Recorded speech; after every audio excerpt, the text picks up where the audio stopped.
All Hit Radio.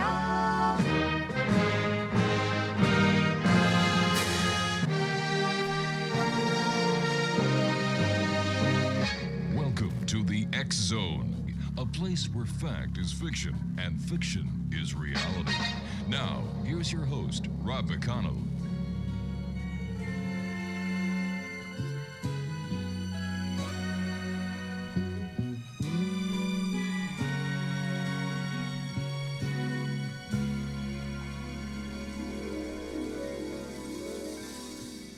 I like dreaming,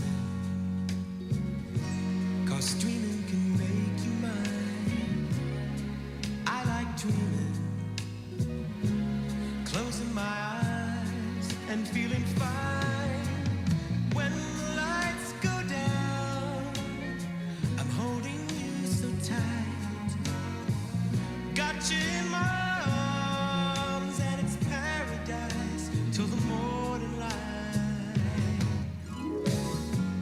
I see us on the shore beneath the bright sunshine.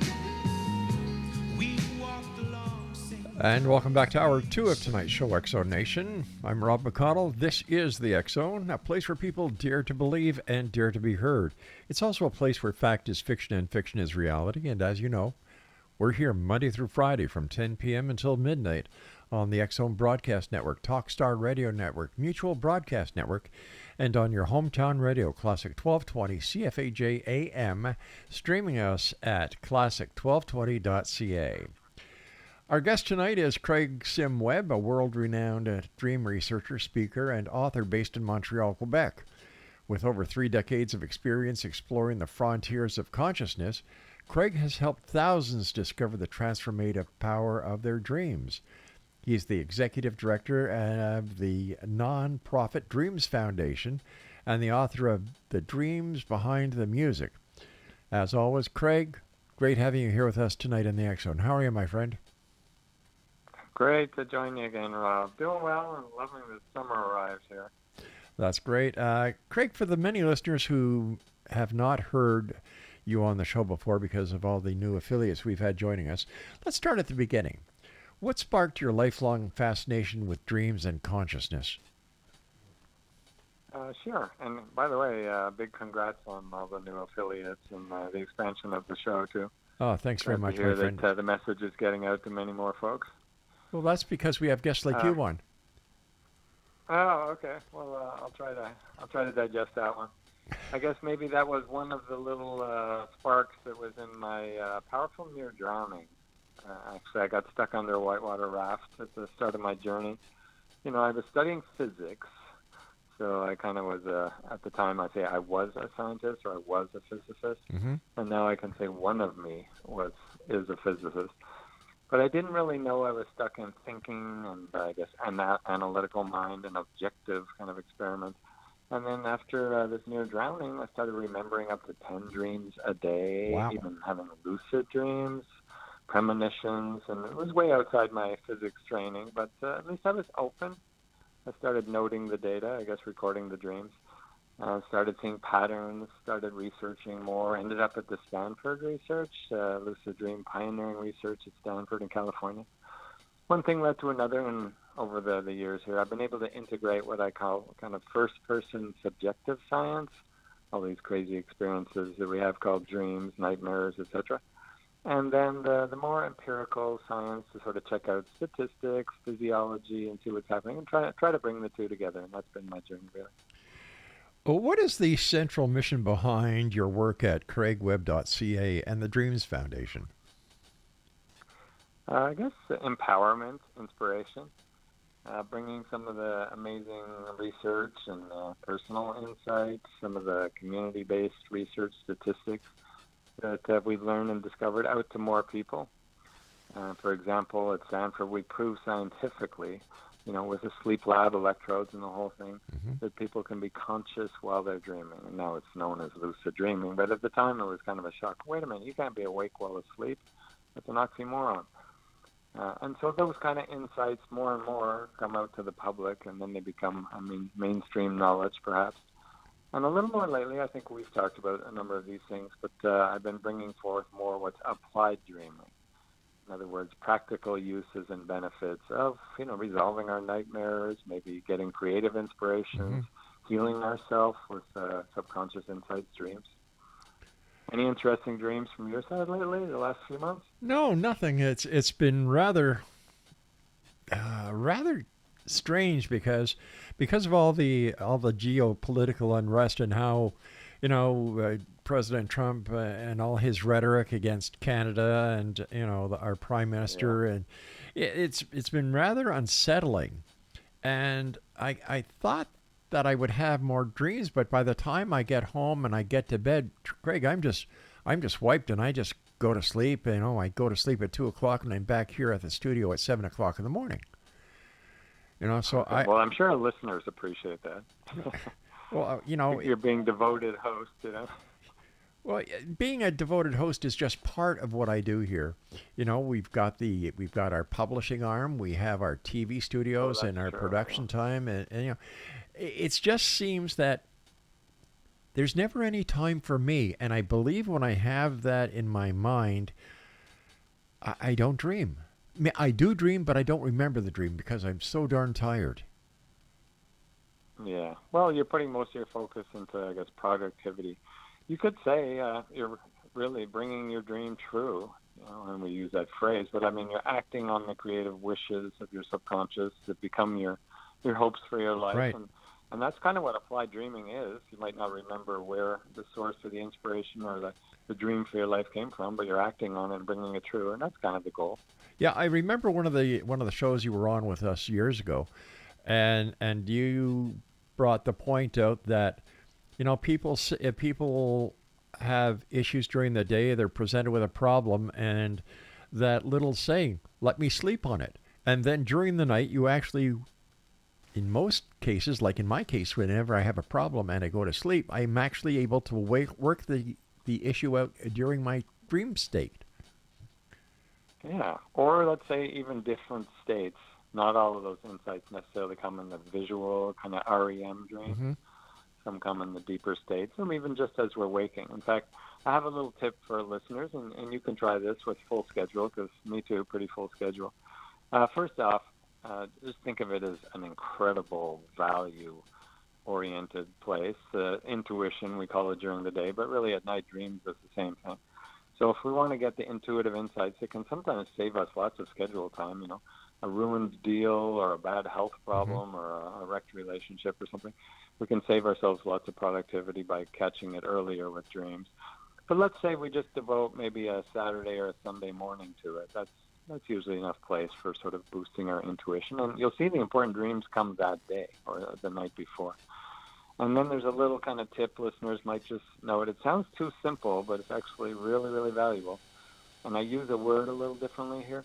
I say record, notice, and then try to find a simple way, to act on your first waking, and the word is thought.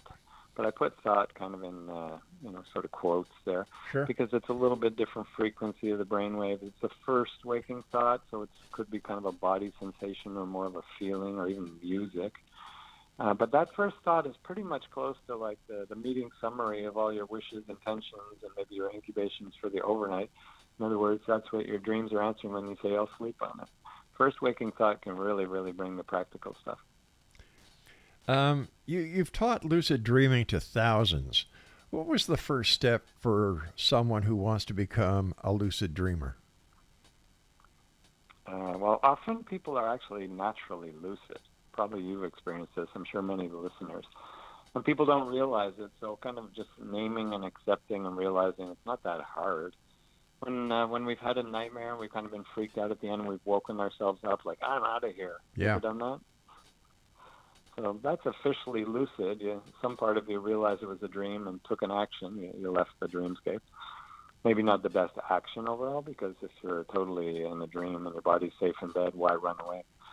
But at least it's sort of sparking the bridge between waking and dreaming minds, and that's what lucidity is. And when it happens in a dream full-blown, then we realize it's a dream. And usually the first step for most people is recall, because it's kind of like getting the doorway open. If you remember dreams, at least you got the data flowing from the deeper side into our waking mind. And then before sleep, you can have an intention, like a self-suggestion, or you can watch a video, read a little bit about it, or even listen to an amazing show like X Zone and guests like Craig Webb, who say before sleep, just clear your mind and have a clear intention. Wow, during my dream tonight, I'm going to realize I'm dreaming while dreaming. It's a little bit different than just waking up after the dream. During the dream, you go, holy cow, I could fly or something, and your body's still asleep in bed. And that simple intention with a clear mind and probably a little bit of interest, curiosity can really work wonders. Fascinating. Why do you believe dreams are such an untapped resource for personal growth and insight, Craig? Well, in our culture, yes. And I kind of have to put that in perspective, because a lot of the indigenous cultures that I've learned from actually include dreams, and acting on dreams and discussing dreams is a pretty natural part of the morning and the day. So in our culture, let's say Western, more industrialized, we've kind of forgotten the link. We could go into lots of reasons why, but let's say we've forgotten a little bit of the value. And it's coming back, I think. It's coming more and more with some of the creative insights and some of the work that myself, colleagues, and others have been doing, I guess, starting with Sigmund Freud and Carl Jung and some of the big Western sort of mentors who sort of brought dreams back. We've been getting insights on how they could be valuable, but it can be very practical, like daily. A mother dreaming something helpful for her children, or a doctor dreaming how to do an operation better, or the CEO, or I guess at the time a student at Stanford who dreamt of this cool new way to make a search engine way better, way stronger, and probably get a lot more traffic. And that person was Larry Page, who invented Google. So you can see that they can be pretty practical. $3 trillion later, that's not a bad dream. Not bad at all. What does science currently say about the function or purpose of dreams, Craig? It says a lot of things, I guess. Function can sometimes be physiological rebalancing. Just some of the research shows that even if you just interrupt REM sleep, kind of the more visual dreams that we recall and record, then you can really disturb somebody's waking mind, and after too much just interrupting REM sleep, they can start to go a bit crazy. So it's a natural function that probably rebalances on some level, at least emotionally. That's pretty obvious. Another huge one that's been tracked quite a bit, there's been some fascinating studies on percentage increase in skill levels, so learning new skills. Kind of like when we're children, we actually learn to walk and talk in dreams, and probably social skills, maybe as a teenager. And later on, we learn job skills or whatever we're after. So a training grounds of learning. Lots of other. Nightmares can be very beneficial or detrimental, depending how we handle them. All right, Craig, I'm going to have to ask you to hold on here. I have to take a break. Exonation, Craig Webb, a good friend of the X Zone, is our guest this hour. His website, craigwebb.ca. And Craig and I will be back on the other side of this break as we continue here in the X Zone on the Talkstar Radio Network, Mutual Broadcast Network, X Zone Broadcast Network, and your hometown radio, Classic 1220 CFAJ AM here in St. Catharines, streaming us at classic1220.ca. I'm Rob McConnell. Craig Webb and I return. Don't go away.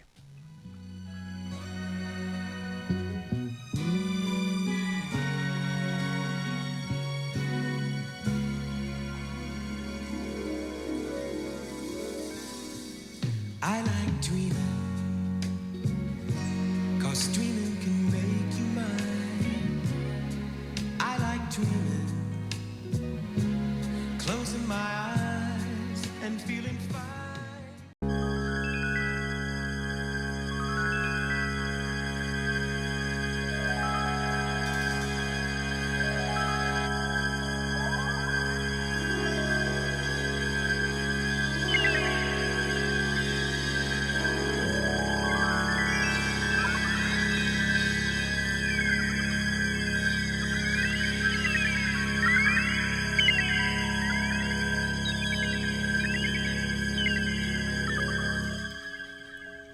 Just close my eyes again. Climbed aboard the Dreamweaver train. Trying to take away my worries of today and leave tomorrow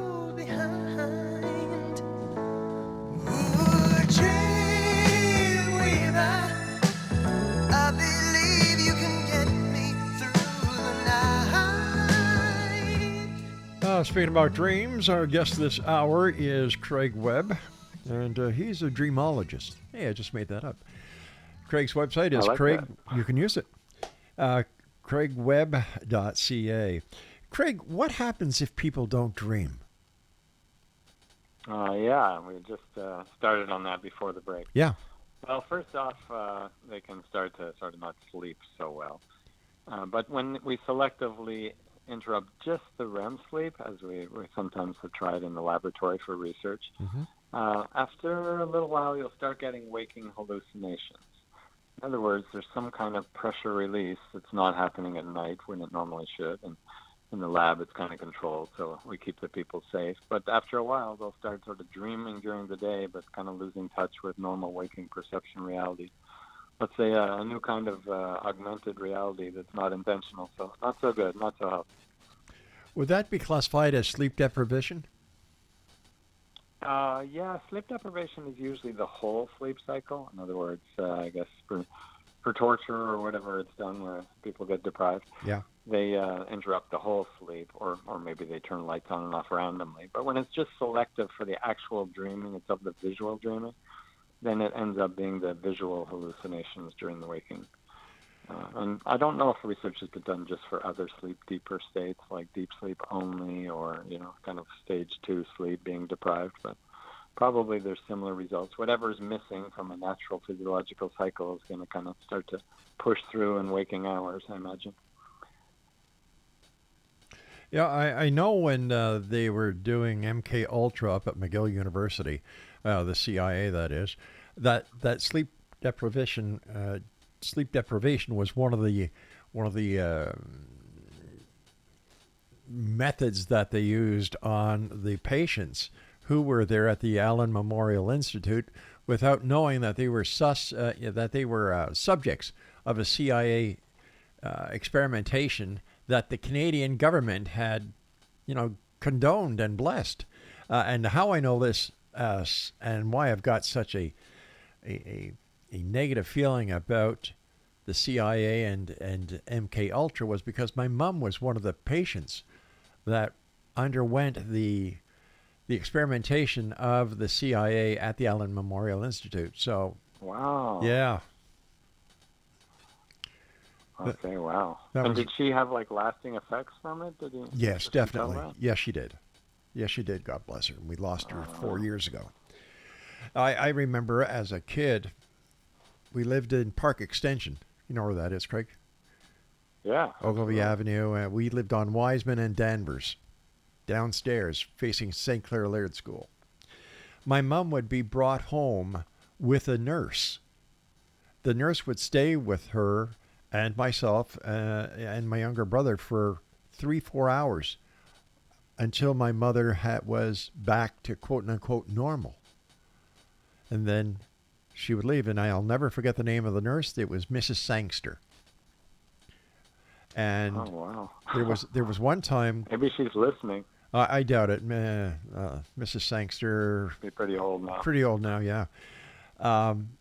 There was a time when, because of the experimentation, my mother was found wandering downtown on the streets in Montreal, not knowing where she was, who she was, or anything. Oh, wow. People don't realize the horror that was inflicted on Canadian citizens with the full blessing of the Canadian government. That happened right at the Allen Memorial Institute, which is a learning hospital of McGill University, and so I've got a lot of negative thoughts about the entire thing. It's just very upsetting to me. Yeah, I mean, it's not really, let's say, there's no scruples in the research. It's No. just to get something and whatever cost is fine. Dr. Ewan Cameron was the president of the Canadian Psychiatric Association and the American. And years after the government, when all this was exposed, Ewan Cameron actually wrote my mother and all the patients that were involved letters of apology. When my dad's reaction was, you ruin a person's life, and all you do is send a letter of apology. You knew what was going on. Why the hell didn't you stop it? Yeah, but at least he got an admission. I guess it's better than zero. Oh, yeah, that's true.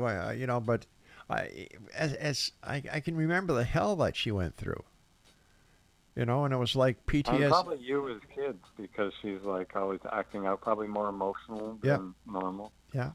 It's just like she had PTSD that followed her for the rest of her life. Yeah. Yeah.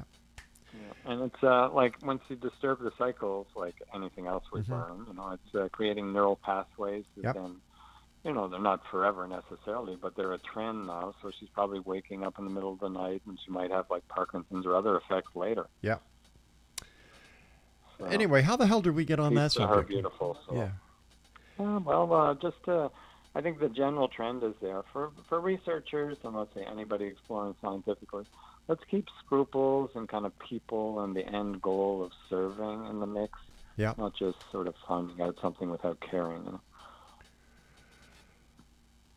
Anyways, that's a good one. I got a really cool X-Zone story. Okay, let's hear it, buddy. Let's hear it. Because I kind of look for special little ones. There's a film coming out this month here, and I've kind of transitioned, I would say, part of my time into filmmaking, kind of bringing dreams true to the big screen.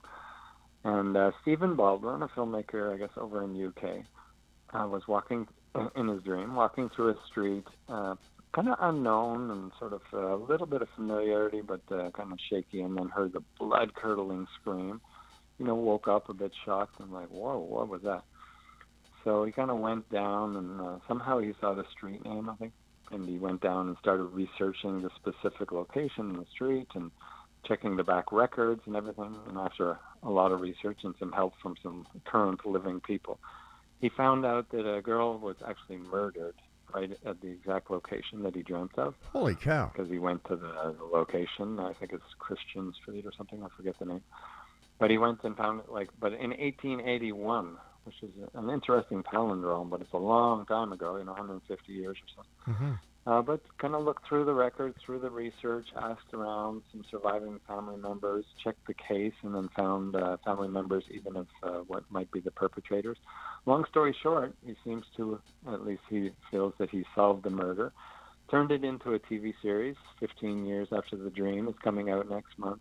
And kind of tells a story, and he's hoped that a little bit of justice. But the town itself, West Cumbria, has actually erected a little plaque and statue for the poor girl Lucy Sands, who was murdered, and kind of honored her as, let's say, town heritage. So kind of turned something really unpleasant into something good through a dream. Craig, is a waking dream like daydreaming? Probably depends on your definition. What would you say? Well, I don't know. A lot of kids daydream in school. Is it because they're bored and they go into their own little psychological world that is more interesting than what is being taught to them? Or is this something in the psyche of the person who is having the daydream that could be a portent of something that is going to happen or has happened based on where they are? Well, that's a good question, and a multi-level one.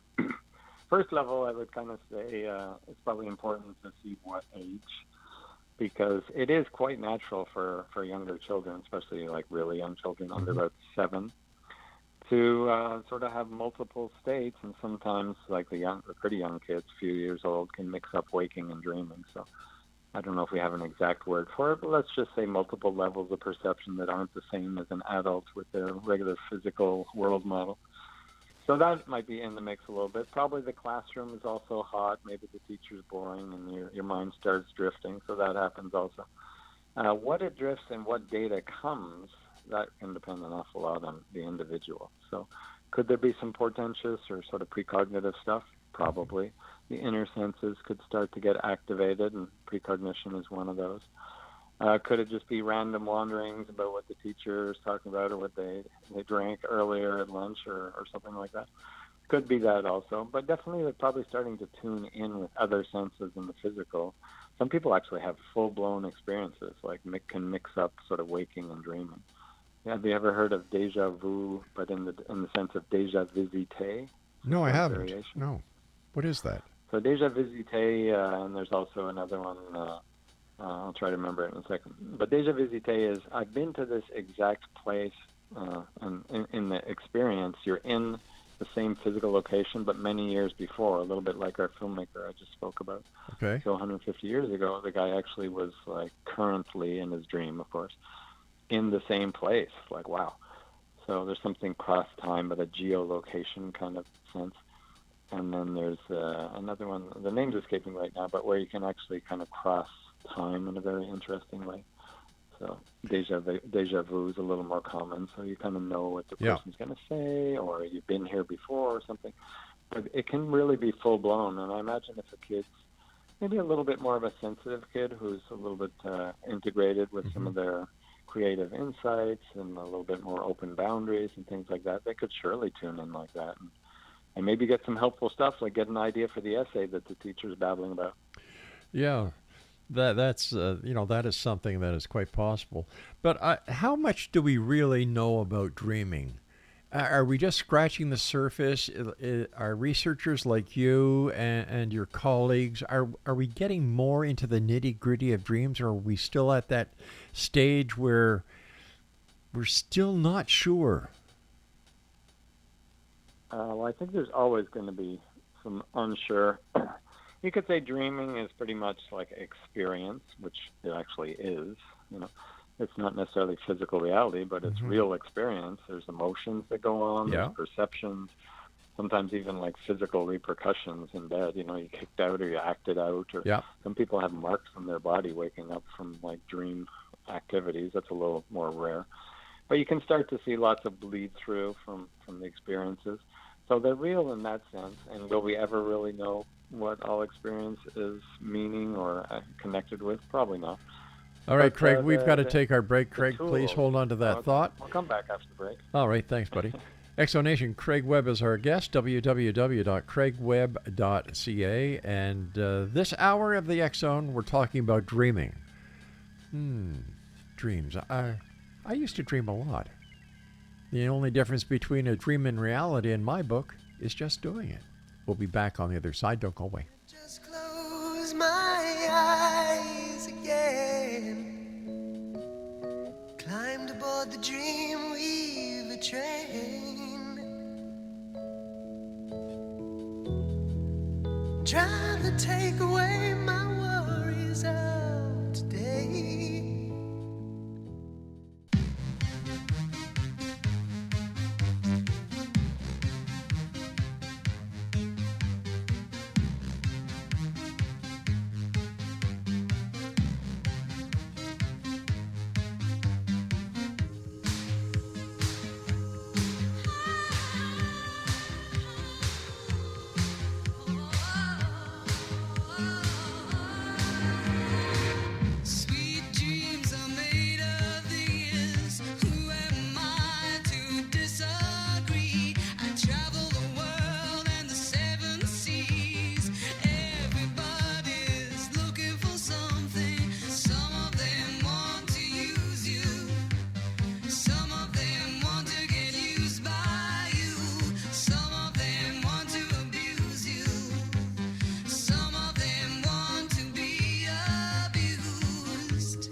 Craig Webb is our guest, www.craigwebb.ca. Craig, what about people who are driving from point A to point B, and they kind of go into a daydream?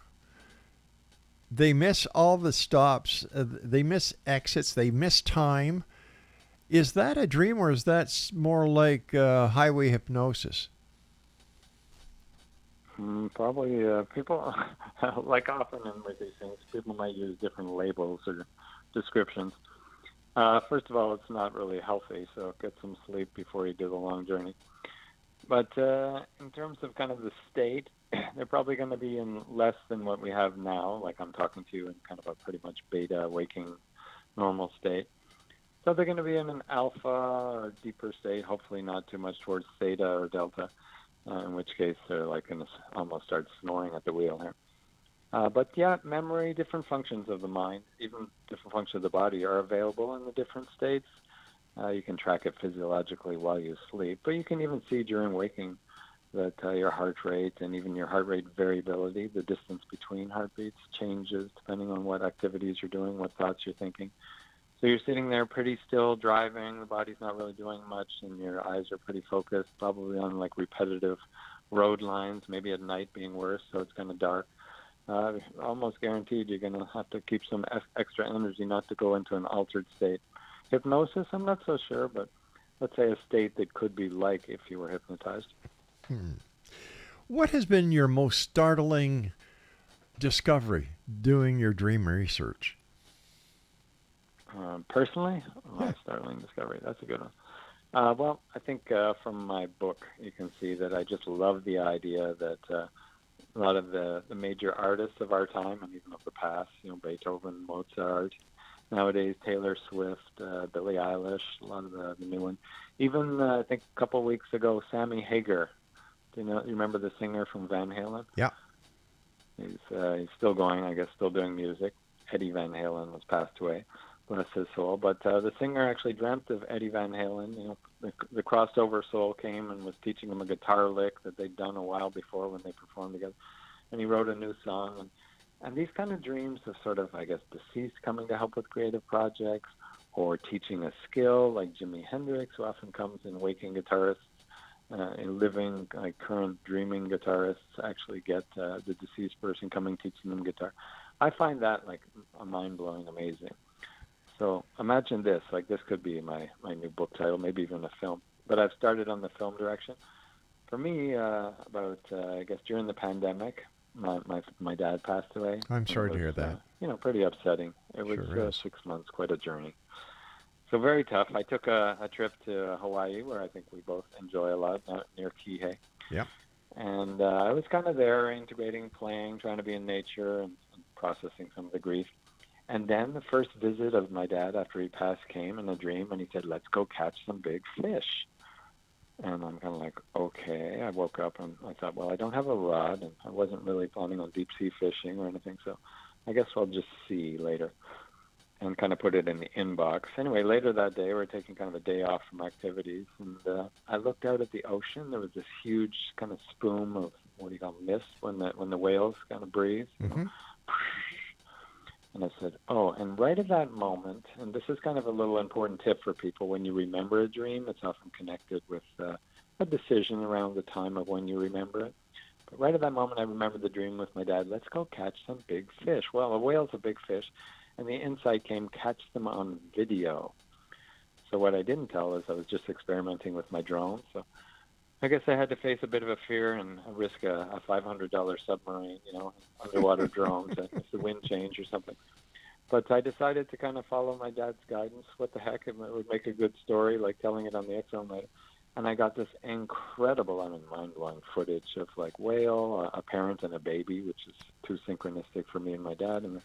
And then lots of other amazing stuff, and turned it into a film that's now, I think, won 20 awards. And it's been at a number of screenings at big theaters and stuff.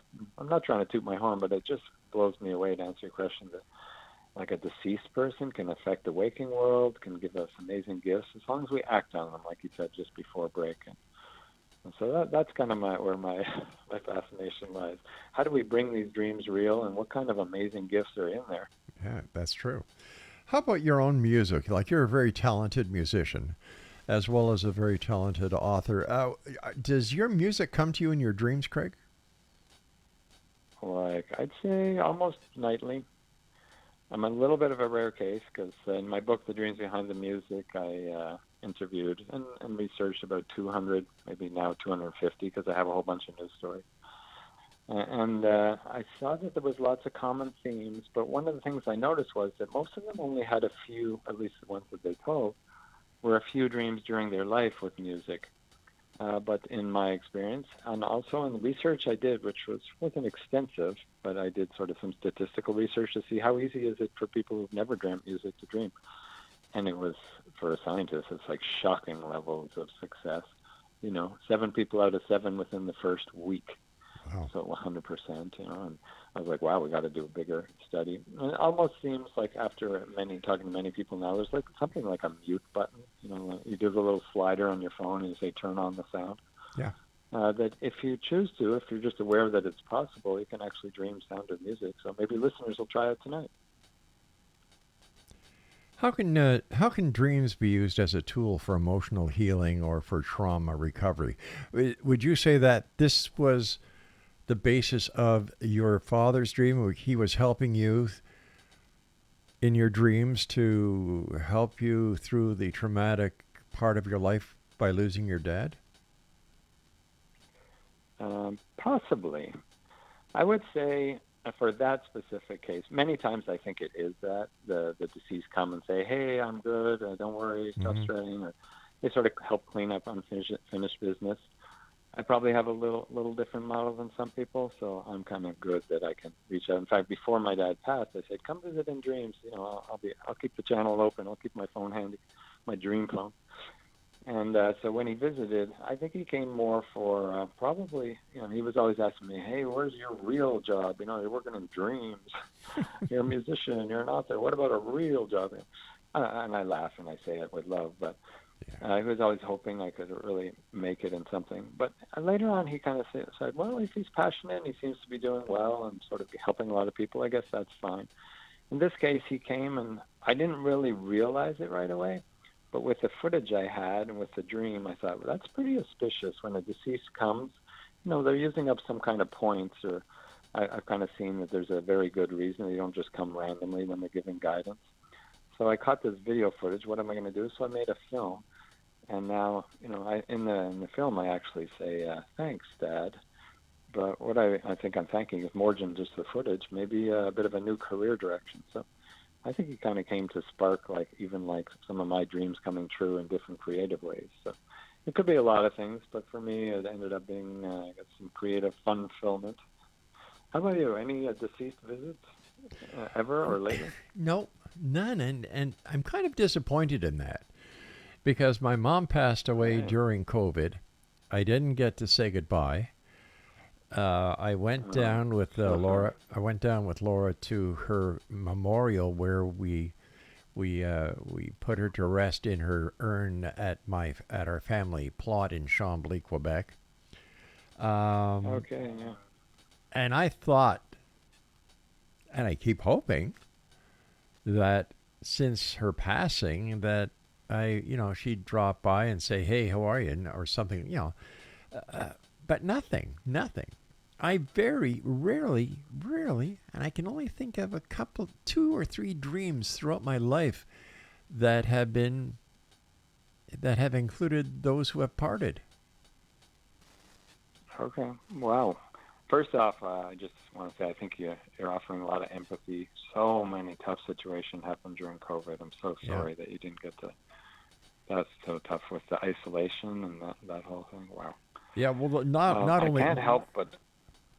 Go ahead. I said not only that, but that's when I was in the hospital after falling off the roof. So there was a. You were? Yeah. Oh, you didn't know that? Oh. Laura wanted Christmas tree lights attached to the gutters, the gutter things that hang over the roof. So I was up there and fell off the roof, shattered my femur, broke my hip, and during COVID or just towards the end of it? No, just at the beginning of it. Just at the beginning. So you were pretty isolated too. Yeah, I was, and and then having my mom pass away, and it was just a bad time. I know that everyone during COVID suffered, and but it was like, oh, come on. Well, I can't help but connect a little bit with something you said before, because I'm kind of hearing a wish or a bit of a longing, which is very natural and normal, by the way, to maybe have a reconnect with your mom there, or whoever else wants to come through, but with your mom. Before you said you really haven't been remembering much dreams, just, I guess, schedule-wise.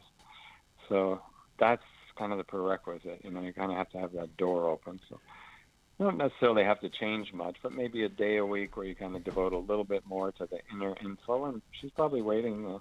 I'm sure if I was a mom who didn't get to say goodbye, I'd come and say goodbye. Yeah.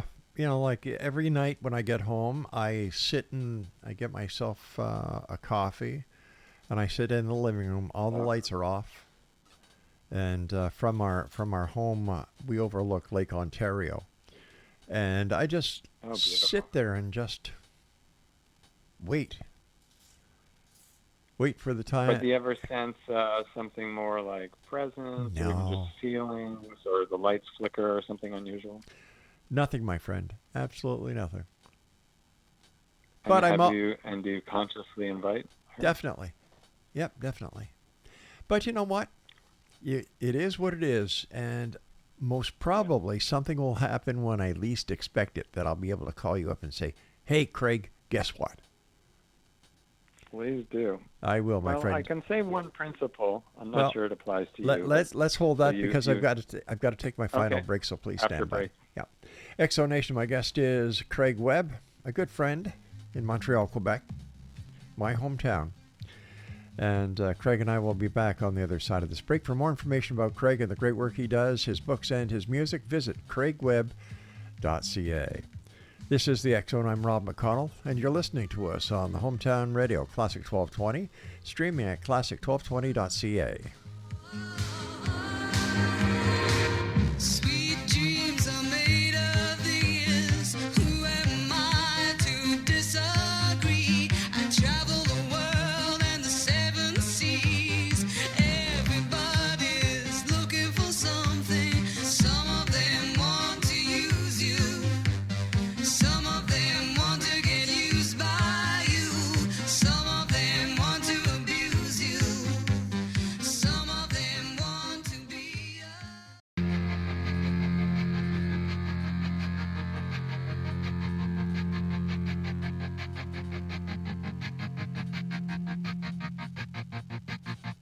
I walk a lonely road, the only one that I have ever known.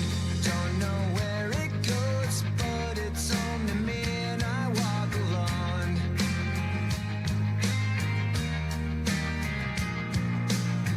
I walk this empty street on the boulevard of broken dreams, where the city sleeps, and I'm the only one, and I walk alone.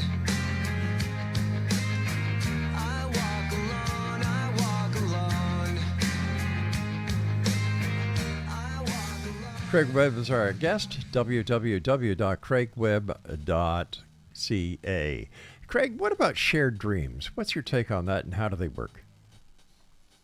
Okay, well, we have this pretty widespread shared dream. We call it waking reality. So I'm not sure how that works, but we do seem to tune into the consensus dream we call life. In terms of waking up from the same dream, it's actually a lot more common than we might like to think, especially for partners who are pretty emotionally connected, or sometimes family members. And I usually see, like, almost, I'd say weekly, if not more than a few nights a week, dream mutual themes. So not necessarily the fully exact same dream, but some element there, like a certain character or a certain location or a certain plot. And people might be a little skeptic, but I say just start asking your wife, your husband, your partner, and see if there's any link to that, or family members. You'd be surprised. It's as common, but people don't talk about it so much. As for how does that work? Well, on some level, we agree on waking reality, so I don't see it's too different, but there must be some communication between us at deeper levels in the subconscious. Sometimes it gets very interesting. Like, I had two students who actually met quite by choice in lucid dreams while fully asleep, checked some verifiable info, including certain street names, the door number on the apartment, and specific stuff. It's pretty hard to just guess, in other words, small probabilities of things. And then they both verified privately with me. And there's been a few other studies of mutual dreaming that show, you can get pretty rare, provable facts. So something a little bit more than meets the eye is going on. And I think have fun, experiment. This is first-person subjective science. So just try it and see what happens, and see if there's anything of value to give to others too. Is there a connection between dreaming, waking dreams, and psychic phenomena? Yeah, I'm just a psychic sidekick, so everybody can take all my answers with a grain of salt. But psychic would be my way of saying it would be we're tuning in with non-physical senses, or what I like to call the inner senses. We're tuning on the inner net, which I'm allowed to make bad jokes like that because my family name is Webb, right? So we tune into the internet through our inner senses, and that's usually what we call psychic stuff. I mean, it has other names like telepathy, precognition, clairvoyance, and other things. But we can find out info that we didn't get physically, but then proves out true. Like, oh my gosh, I just thought of this person who I've never seen in like the last 20 years, and I met them that day at the coffee shop. Or, it's happened here. I have about 6 or 7 stories. They dreamt the lottery numbers and they won. Or other things that are a little less wild. Like I like a sort of mutual dreaming story with Bono, the singer from U2. In my book, I tell a few stories, but one of them he dreamt with Bob Dylan. It's a little lesser known. I tell another one with Roy Orbison, which is even more wild. But he dreamt with Bob Dylan, and the next day, he'd never met him or sang with him, but he found a way to reach his agent and phoned him up and told him the dream and the song that they were working on in the dream, and they ended up sort of cooperating and creating the music. So was it exactly mutual, or did he just wish it? Hard to say, but something practical came from it, and they both seemed to resonate with sort of the song quite well. Fascinating, truly fascinating. Craig, you've taught at major universities and at corporations. How does the audience respond to the concept of dream work? Well, I have different languages that I'll use. I mean, it's generally English, but I do speak some other actual languages. But in corporate, I might not say, telepathic connection between you, please hold hands, because it's not going to fly. Or it'll just limit the situation. So you can say a little bit different, like, hey, connect with your gut feeling on something. Sometimes you can use the word intuition. But different languages ends up sort of being just talking about experiences everybody has. Mm-hmm. Dreams are universal. Some of these connections are universal. Trying to solve problems is universal. Sort of connections or insights for health. And then usually if it's, let's say, a little bit more scientific or corporate or official setting, just encourage people to connect about it privately later than in the group because they'll be embarrassed. But in setting like university, the kids are all like raising their hands. I have that too. I'm interested, or they know studies that I've never heard. So it depends a little bit on the age range and the audience. I can tell you one place that I've loved presenting, and I get lots of great feedback, and I learn stuff every time. It's sort of for hospital groups. And that the patients and the doctors, the caregivers, even at like, I guess, palliative care are dreaming for the patients and hearing dreams about past life and death and everything all the time. What's your dream journaling method or recommendation for tracking and remembering dreams, Craig? Okay, great. So a few tips for listeners, some that I've been able to have success with and many others. Mm-hmm. First off, just realize that dreams can have super practical waking value, even if just, like Rob, maybe connecting with a deceased loved one or parent, maybe getting an insight for the program we're working on at work or for a school essay or how to sort of resolve this relationship conflict, sleep on it. And then we could start exploring more as an adventure. So lots of great benefits. To get the doorway open, I usually say realize that first, that there's lots of practical benefits. That's really the thing that'll keep it over time. And then maybe keep a little recorder while we're sleeping, a voice recorder or something. So we don't necessarily even have to open our eyes. We can kind of just speak it a little bit. Right. Or just wake up slowly and kind of remember before you open your eyes. Usually dreams start coming pretty soon as we are interested. Craig, what about all the electronics that we have in our homes? Like, for example, keeping your cell phone beside the bed, where you've got the Wi-Fi in going through your house. How do these new electronic gizmos affect the dreaming process? I don't know if that's been researched too much. I can't speak too much on that.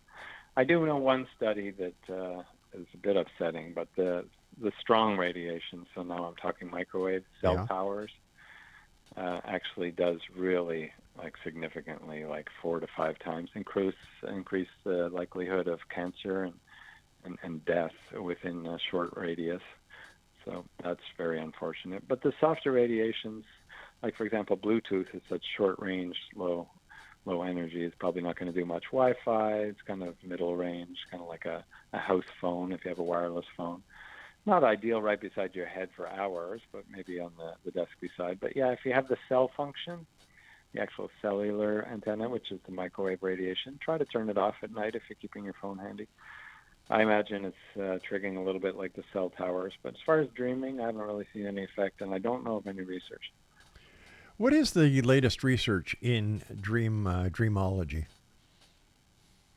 Well, there's the next one you might like. This is kind of a feel-good story. I don't have too much in-depth, but sea otters, it's more about sleep, actually sleep holding hands so that they don't drift apart during the night. That's interesting. That is interesting. That I found like sort of fresh, because I think we've spoken about spiders dreaming. Yeah. We can actually track spiders having like dreams by watching their little eye movements, and they have certain cycles that really correspond with dreams. But the sea otters was sort of like heartwarming, so I like that one. All right. When it comes to human dream research, what are you researchers working on? Well, a recent study of interest is sort of dreaming of a divorce can actually really help with reducing depression. I think that's pretty obvious why. But it comes back to your question a little bit before. How can dreams help with sort of healing trauma? I think that maybe nightmares or something. And just think of anything that hasn't, it's been really severe, like maybe your time during COVID, or somebody else had a car accident, or, really tough scenarios. They went to war or something extremely traumatic. It's just way too tough to stay human, stay alive, and be present, and certainly present emotionally. So like a little tip, for example, if somebody's going through a car accident, you catch them right near the time, or like they're still in the car or something right after, it's really good just to get them to tell the story to increase the awareness. Otherwise, we'll see that they start having trauma dreams. In other words, the emotions and the memories and the shock is still coming through at deeper levels. And if we don't address it, if we don't kind of do some kind of therapy or look at the dreams or do art therapy or talk about it, or even just kind of like tell the dreams to somebody, then we start seeing it come out as health problems, relationship breakups, etc. Like war vets have a lot of that. So there's some kind of pressure release that you can kind of coach and help a lot with hypnosis and counseling. The dreams offer as kind of emotional healing service. Sometimes naturally, but they can be amplified and coached, and good counselors will use that. So basically, dreaming is very important to our mental and physical health. Yeah, absolutely. And our community and social health. Think about it. One of the biggest social phenomena, especially for the indigenous cultures, is to share something so intimate as your dream. I've heard one story, for example, somebody made out with their brother's wife in the dream. But in the indigenous community, that's like a serious offense. Maybe in our community it is also. But in that level, the person went in waking life to their actual physical brother and apologized and sort of had a connection and sort of a family bond and trust, and something was increased and renewed, and maybe some discussion happened that wouldn't have. So when we share dreams culturally, it can be a huge social gift too, not just physiology or emotional, but yes, on all levels.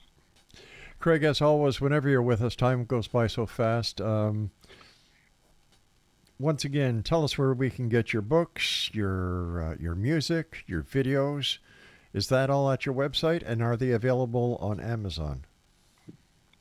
Yeah, thanks, Rob. Appreciate that little doorway. So if people enjoy what they heard here, check out craigwebb.ca. I offer training, executive coaching, lots of teleclasses and different things. Free material also. You can check online by my name.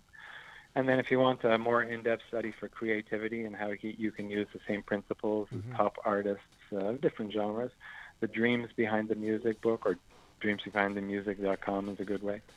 And otherwise, I just say just start exploring your dreams on your own and become your own expert. I'm just sharing my passion here. All right, Craig. Exonation, that was Craig Sim Webb, a dream researcher, author, and founder of craigwebb.ca. Now, if you're interested in deepening your connection to the dream world, I highly recommend exploring his website. His book, The Dreams Behind the Music, and his online courses, all available at craigwebb.ca. Craig, thank you so much for helping us awaken to the wisdom of our sleeping minds. And always remember, you're always welcomed here in the X Zone. Thank you so much. I'm looking forward for an update on you connecting with your mom. You'll be the first to know. Absolutely. Great. Good night, my Take good care, friend. everybody. Bye-bye, Craig. And that's it for tonight, Exo Nation. Wow, where do these 2 hours go? I want to thank our guests. I want to thank my studio producer, the one and only Craig West. And, of course, my senior producer and wife, Laura Rogers, for all your help over the years. And a special thanks to you, the members of the Exo Nation, 35 years plus. You keep us going. You are our success. You are our reason for doing this show, Monday through Friday from 10 p.m. until midnight. So until next time, always remember, keep your eyes to the sky and your heart to the light. Good night now.